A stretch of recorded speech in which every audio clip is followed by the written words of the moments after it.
এই যে পরানপুর দাখিল মাদ্রাসার পিছনে গহীন নিগুর ঘন বাঁশ জঙ্গল আছে, সেই বাঁশ বনে কয়টা শরীরে লাইন ধরে সেরারে ডাহি নিয়ে যা পায়জামা খুলে দিবার গেছে।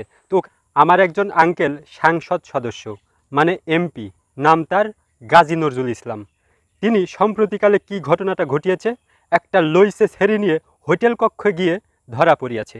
কিছু দুষ্টু লোকে তাদের এই চালচলনগুলো, আচার আচরণগুলো, তাদের গতিবিধি লক্ষ্য করে তাদেরকে হাতে নাতে ধরিয়াছে।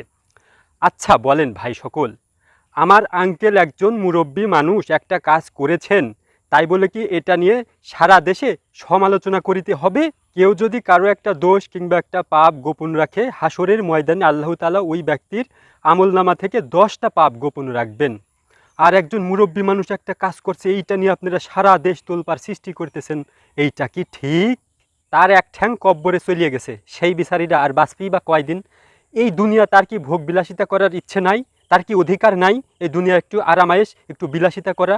সেও তো একজন মানুষ, তারও তো মন আছে। তবে এইটা নিয়ে আপনারা আজকে এত মাতামাতি কেন রে করেন ভাই? আজ তাকে নাকচ করা হচ্ছে এলাকা থেকে, তার সেই এমপিত্ব ছুটে যাচ্ছে, এত টানা নানা হবি কেন? এই যে কিছুকাল পূর্বের ঘটনা স্মরণ করুন, ঝিনাইদার এমপি আনারের কথা কি মনে আছে? তিনি কি কাণ্ড নিয়ে ঘটিয়েছিলেন? তো এই ধরনের ঘটনা আরও যে কত ঘটে আমরা কিন্তু জানি না ভাই। এই যে এই সকল মুরব্বীরা, এই সকল নেতারা, এমপিরা, মন্ত্রীরা এই যে কর্মকাণ্ডগুলো করে, এটা আমরা সবাই কিন্তু সব জানি না। দুই একটা লিক হয়, সেগুলো থেকে আমরা জানি, সব তো আর জানি না। এখান থেকে বুঝেন যে আরও কতজনে কত কি করে, আমরা কিছুই তো জানি না ওইসবের। তো ভাই, আমি সরল সোজা মানুষ, আমার সরল সোজা কথা হইল, এই মুরব্বী আঙ্কেলেরই কি যত দোষ? আর ওই যে ছেড়িটা যে খুনখুনো বুড়োর সাথে গেছে, তারে নিয়ে তো কেউ কথা কচ্ছে না। জোর করে কি ছেড়ি মানুষের নিয়ে যাওয়া যায়? যাহারা বলেন যে নারী পুরুষের সমান অধিকার হয়, তাহারাই এবার কন, অথবা যারা এই কথা বলেন না সবাই মিলে বলেন তো, যে শুধুমাত্র কি ওই বুড়ো বা ওই ছেলেদেরই দোষ, পুরুষেরই দোষ? নারীরা যদি না যায়, তাদের কি কখনো কোনোভাবে জোর করে জবরদস্তি করে কোনো কাজে কি বাধ্য করানো যায় বলেন?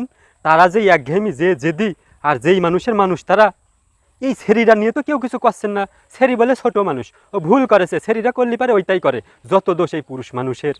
এই যে সেই দিনকের ঘটনা, এই যে পরানপুর দাখিল মাদ্রাসার পিছনে গহীন নিগুর ঘন বাঁশ জঙ্গল আছে, সেই বাঁশ বনে কয়টা ছেড়িরে লাইন ধরে সেরারে ডাহি নিয়ে যা পায়জামা খুলে দিবার গেছে। তো ওখানকার স্থানীয় লোকজন ধরেছে, ওই মোবাইলে ভিডিও ধারণ করা আছে, আমার কাছে কিন্তু অবশ্যই ফুটেজ আছে। আপনারা জানেন যে এখন হাতে হাতে সিসিটিভি থাকে বা সিসি ক্যামেরা থাকে, মানুষ যে কোনো ঘটনা ঘটলেই কিন্তু সেটা ধারণ করে।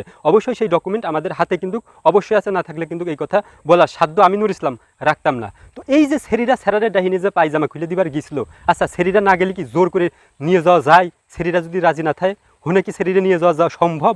তারপরে কি হয়েছে জানেন?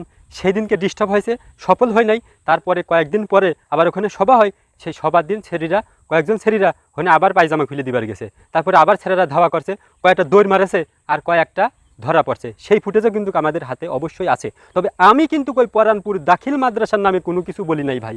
বলছি, আরে আপনারা জানেন সেটা একটা ধর্মীয় শিক্ষা প্রতিষ্ঠান, সেখান থেকে আলেম মৌলবি বেরোয়। আমি কি মাদ্রাসার নামে কিছু বলছি? আমি বলছি হচ্ছে ঠিকানা দিছি যে পরানপুর দাখিল মাদ্রাসার পিছনে গহীন ঘন নিগুর বাঁশ জঙ্গল, সেখানে আমি ঠিকানা দিছি। এই সব শরীরে ধরে শুকনো মরিচের গুঁড়ো গুণ করে গুলায়া বদনা লাইল দিয়ে গপ গপ করে ডাইলে দিবার পারলি, তাই গে ঠিক হয়।